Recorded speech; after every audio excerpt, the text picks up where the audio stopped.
नमस्कार दोस्तों, एक बार फिर से आपका स्वागत है पीएन झा की सॉल्यूशन मंत्रा में। दोस्तों, आज मैं जिस विषय पे बात करूंगा वो है बिहार के लिए जंगल राज शब्द का कहां से आया। दोस्तों, आप सभी जानते हैं कि बिहार में 1990 से लेके 1990 से लेके 2005 तक के 15 साल का शासन, जो लालू राबड़ी का शासन काल था, उसको लोग बड़े फेमस रूप में जानते हैं जंगल राज के रूप में। तो दोस्तों, ये आप में से कितने को पता है कि ये पीरियड को जंगल राज सबसे पहले किसने कहा और किस चीज के लिए इसे जंगल राज के रूप में जाने जाते हैं। तो मैं इन बातों पे बताऊंगा, मैं बाद में बताऊंगा कि जो जंगल राज सबसे पहले कहां पे चर्चा हुई। पहले ये बताऊं, जो 1990 से 2005 का पीरियड, जो लालू और राबड़ी का पीरियड था, वो कहां से आया, उस पीरियड में क्या क्या हुआ जो लोग जंगल राज के रूप में उसे मानने जाने लगे। दोस्तों, हम सभी जानते हैं कि लालू जो है, लालू यादव और नीतीश कुमार, रामविलास पासवान, शरद यादव, ये सारे के सारे जो नेता हैं, ये एक आंदोलन से आए जो जेपी आंदोलन, लोक नारायण जयप्रकाश नारायण की जो आंदोलन थी, संपूर्ण क्रांति, उसमें नेतृत्व करते छात्र नेता सब थे, जो बाद में जाकर के नेता के रूप में हो गए। तो लालू जो अपना जिस समीकरण के तहत राज करने के लिए आया, वह समीकरण शुरुआत में लोहिया का जो मूवमेंट था, लोहिया का जो सोच था, उस सोच पे आधारित था, उस फॉर्मूला पे आधारित था। जबकि नीतीश कुमार का बाद का फार्मूला जो हुआ, कर्पूरी ठाकुर वाला फार्मूला था। तो लोहिया का फार्मूला क्या था? लोहिया का फार्मूला ये था, जो पहले जातिवाद को हमेशा मतलब को ही माना जाता था, जो मतलब जो ऊंची जाति के लोग हुए वो कैपिटलिस्ट हुए, पूंजीपति हुए, बड़े लोग हुए, और जो सबसे निम्न जाति के लोग हुए वो काफी गरीब हैं, वो अनपढ़ हैं, वो देश को नहीं चला सकते। तो इसका कहने का मतलब लोहिया फार्मूला में ये आया, जो बीच के ओबीसी टाइप के जो लोग अगर देश को, राज्य को चलाए तो वो बेटर चला पाएंगे, इसलिए क्योंकि वो नीची जाति के लोगों से भी उनका कनेक्शन है, उनको अच्छी तरीके से जानते हैं, और ऊंची जाति के लोगों को भी बैलेंस करेंगे। तो बीच में इस तरीके का फार्मूला पे आया। तो लालू जी भी लोहिया फार्मूला पे आए, और बाद के समय आते आते उन्होंने वो लोहिया फार्मूला को भी वो भूल गए, और उनका फिर बाद में फार्मूला सिर्फ रह गया माई मतलब एम फॉर मुस्लिम और वाई फॉर यादव, जिसमें मुस्लिम लगभग 17% था और 11% यादव वोट थे, जो उन्हें 100% ये था जो हमें मिलेगा, और उसके अलावे कुछ बाकी नेताओं के हिसाब से वोट आ जाएंगे। तो टोटल 28% वोट से वो बिहार में अपना शासन करने के लिए पूरे वो थे। तो अब हम मुख्य रूप से आए कि जो जंगल राज क्यों कहते थे। जंगल राज इसलिए कहते थे कि उस दौरान क्या हुआ ना, पूरी तरीके से माफियाओं का राज हो गया। किसी भी प्रकार की इंफ्रास्ट्रक्चर, इंडस्ट्रियल डेवलपमेंट पे कोई ध्यान नहीं दिया गया।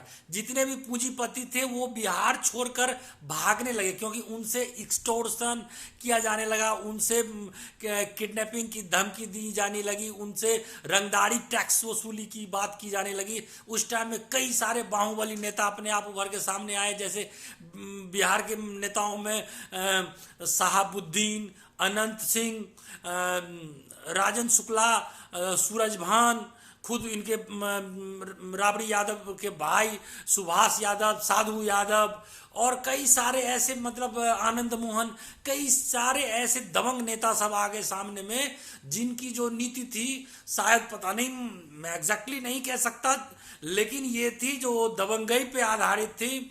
वहां पे मुख्य रूप से रंगदारी वसूला जाता था बिहार में, और उसकी जो वसूली थी उसकी कहीं ना कहीं पॉलिटिकल एफिलिएशन था, राजनीतिक रूप से उसमें जुड़ाव था, और वो कहीं ना कहीं ऊपर तक जाता था। नहीं तभी तो कुछ नहीं होता था। जब हम जाते थे रेलवे स्टेशनों पे देखते थे तो वहां पे आप टिकट नहीं ले सकते थे, लेकिन वो गुंडे या मतलब वो उस तरीके जो राजनीतिक रूप से जुड़े हुए थे वो लोग करते थे। कई सारे अपने आप को लोकल लेवल पे डॉन मानते थे, वो अपने में टाइटल लगाते थे बिहारी, वो बिहारी लगा करके अपने आप को माफियागिरी से दिखाते थे, लोग उससे डरते थे, भय खाते थे।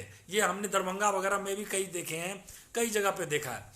तो अब हुआ जो सबसे पहले ये चीज का क्या हुआ, ये भी जिक्र मैं करने वाला हूँ। इससे पहले मैं ये बता दूं, जो वहाँ पे शहाबुद्दीन या इन लोगों का रुतबा ऐसा था, जो एक बार दो पत्रकार वहाँ पे गए, जेल में जाके गए, और जेल में जाकर के देखने की कोशिश किए कि जो ये बड़े नेता हैं, जो ये शहाबुद्दीन वगैरह हैं, वो किस तरीके से रहते हैं। उनकी इंटरव्यू लेने गए तो उन्होंने देखा कि जो ये खुद जेल सुपरिटेंडेंट के चेयर पे बैठा हुआ है शहाबुद्दीन, और जेलर जो जेल सुपरिटेंडेंट है वो उनके साथ, वो शहाबुद्दीन का जो समर्थक सब बैठे हैं उनके साथियों के साथ बैठ करके बातें सुन रहा है। तो इस तरीके का एक हिसाब किताब था, वह लालू राज का था, जिसके कारण ये जंगल राज समझा जाने लगा।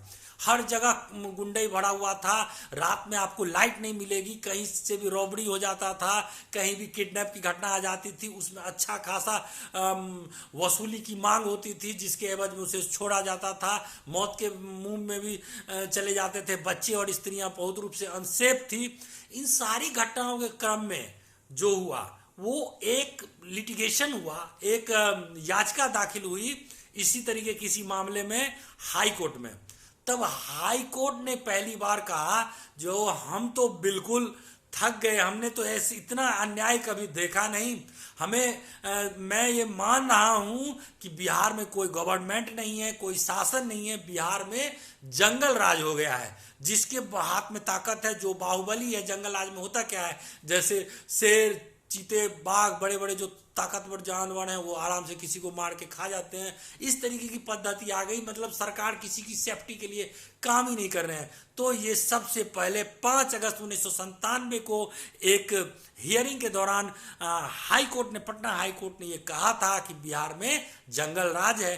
तभी से बिहार में जंगल राज चीज की आगे वो घटना पूरा प्रसारित होने, और नेशनल का इंटरनेशनल लेवल तक बिहार में जंगल राज की बात चलने लगी। और यही एक कारण था जिसके कारण नीतीश का नए रूप में प्रादुर्भाव हुआ, जो ओबीसी को फिर ईबीसी मतलब एक्सट्रीम बैकवर्ड क्लास का एक फॉर्मूला लेकर के आए, और वो जो लालू यादव का जो माई समीकरण, ये सारे समीकरण को फेल करते हुए फिर से नीतीश के शासन में बहुत ही बढ़िया ढंग से बिहार का शासन चलने लगा। तभी तो उन्हें सुशासन बाबू का नाम दिया गया, जो लालू राज या जंगल राज से मुक्ति दिलाया। तो आज के लिए बस इतना ही। अगले में वीडियो में नए तथ्यों के साथ हाजिर होऊंगा। तब तक के लिए PN झाकी सॉल्यूशन मंत्रा को सब्सक्राइब करें, लाइक करें। धन्यवाद।